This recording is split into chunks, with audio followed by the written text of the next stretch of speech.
Mchuano wa kukuza vipaji vya soka katika eneo bunge la Naivasha katika kaunti hii ya Nakuru ulizinduliwa katika uwanjani Kiandege mtaani Karagita.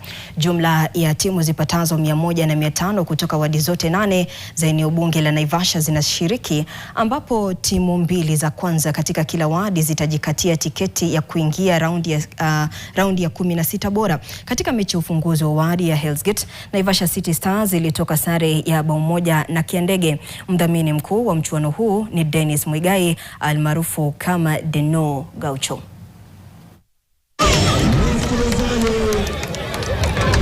Kwa sababu tunataka pia vijana waonekane na wakuwe identified na football scouts ili waweze kufika mbali ama kuachieve their dreams, kwa sababu hapa chini talanta zipo, lakini shida imekuwa ni ile platform ya kushowcase talanta yao haijakuwa, na ndio kwa maana tumeinitiate Deno Gaucho Mtaani Cup ili vijana waweze kupata hiyo platform ya kushowcase their talent.